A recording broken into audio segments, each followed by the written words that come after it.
We are taught to fear pain, to run from it, to drown it, and to hide it behind masks of strength. But pain is not the enemy. It is the messenger, the sculptor, and the fire that reshapes the soul. Here is the truth that has been whispered through the ages. On the far side of fear lies everything you seek. For fear is the architect of pain. What we fear is what has once wounded us, or the hurt we expect before it even arrives. And so, our thoughts are the true prisoners, which builds cages within the mind, and walls so high we mistake them for heaven, and chains so silent we believe them to be faith.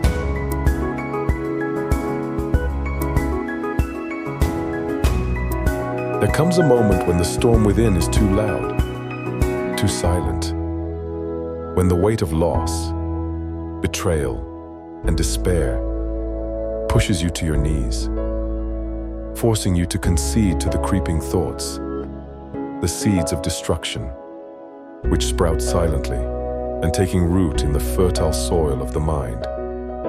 I spoke of loss, a pain that wears many faces, the loss of loved ones, a wound that never truly closes. This pain is no stranger to me, for I was shattered by the loss of 3 souls, in a season scarred by 3 departures: my father, my aunt, and my grandmother. It was more than a dagger piercing the heart, and worse still, bearing witness to my grandmother's grief, watching her, fragile and frail, lay her own children to rest. She could not endure the weight, and when she too was taken, I was left all alone. It was a symphony of grief. Shadows became my companions, and sorrow blurred the very lines of where it hurt. My war was not fought with steel. I fought with resilience, with self-empathy, and with the fragile strength of my being. This strength is not mine alone. It lives in you. It is here, when the soul is pressed to its limits, that many surrender to illusion and those creeping voices. But it is also here that others find the doorway to something greater.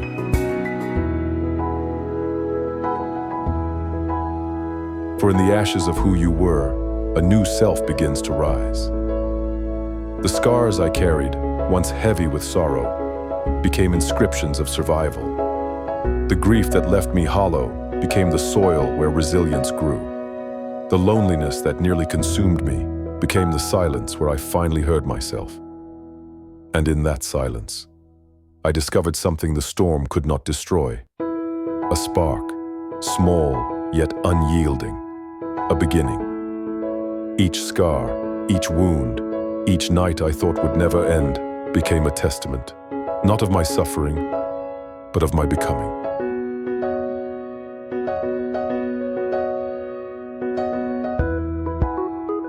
In the silence where grief once reigned, I found a spark, small, yet unyielding. And in that spark, I realized the divinity I was told to search for in temples and in heavens was never there. It was here, within me, in the stillness of my mind, in the strength I found when none remained, in the courage to stand again after the world had broken me down. This was not belief. This was not doctrine. This was knowing. Knowing that the divine spark was never distant, never hidden, never withheld. It was waiting within me all along. And so it is within you.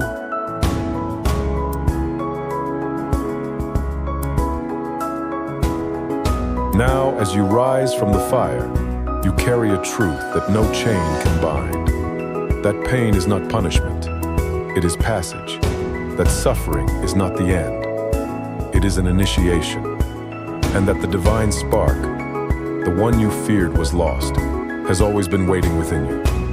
Therefore remember, in the words of Marcus Aurelius, that the happiness of your life depends upon the quality of your thoughts. For it is the mind that either cages us or frees us.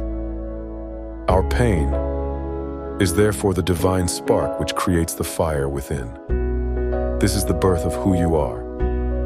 This is your becoming. And this is the reason.